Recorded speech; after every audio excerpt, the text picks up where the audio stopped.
How interesting.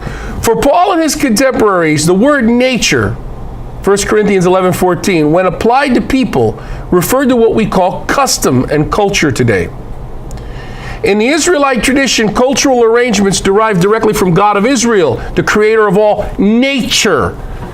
Males with long hair in Paul's society were considered to be male transsexuals.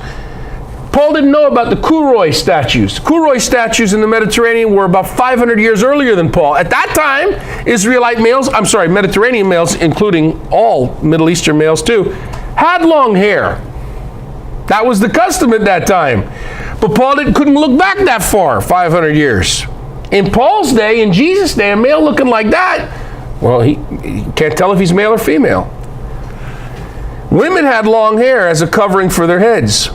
They didn't wear veils at this time. The harem, the burqa hadn't been invented yet. Thus, wives were expected at Jesus group gatherings to follow customary behavior appropriate in public gatherings. Everybody understand? So what about this business with wearing veils? Well, despite traditionalist Catholic understanding, keeping it traditionalist, when Paul talks about women's heads being uncovered, that has nothing at all to do with veils. Nothing at all. Bound hair means you're married, and loose hair means you're free. And why are you having tied up hair if you're married at a Jesus group meeting? That's to say, hey, look, angels, constellations, non-human persons, I'm covered. Okay? Let's keep it respectful. So again, the whole discussion about head coverings in 1 Corinthians has nothing to do with veils. It has to do with braiding a woman's hair with hairstyles. And the unbinding of the hair in Numbers chapter 5 has to do with marriage and the sign of marriage. So you make it very explicitly known. Hey, I'm married. I'm in public. I'm married. So let's go back to Numbers chapter 5 and the lenient divorce that Joseph has decided to give to Mary. Okay? Let's look at it. Numbers 5, verses 19 to 24. Then the priest shall adjure the woman, saying to her, quote, if no other man has had intercourse with you, and you have not gone astray by defiling yourself while under the authority of your husband, be immune to this water of bitterness that brings a curse. But if you have gone astray while under the authority of your husband, and if you have defiled yourself and a man other than your husband has had intercourse with you, so shall the priest adjure the woman with this imprecation. May Yahweh make you a curse and malediction among your people by causing your uterus to fall and your belly to swell. May this water then that brings a curse enter your bowels and make your belly swell and your uterus fall. What does that mean? Belly swell and uterus fall. In other words, may everyone see you're pregnant. Because isn't that the usual signs that accompany pregnancy? Yes or no? Yes. You're going to get heavier, you're going to take on weight, water, and so forth, and there's going to be physiological signs. The priest shall then put these curses in writing, right?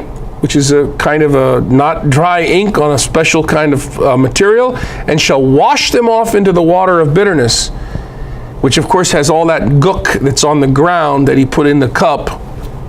And he will have the woman drink the water of bitterness that brings a curse, so that the water that brings a curse may enter into her to her bitter hurt. So the priest makes the woman swear an oath, basically. I'm going to sum it up for you. He makes the woman swear an oath, drink the water with the dirt in it.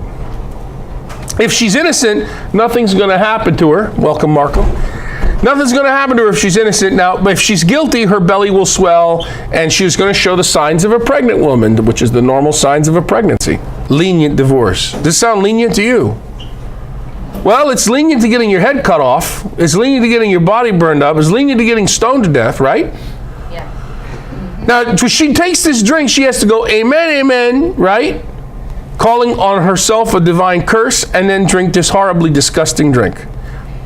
And if she's guilty, she's going to be accursed by her people. She's going to be pregnant and have a child.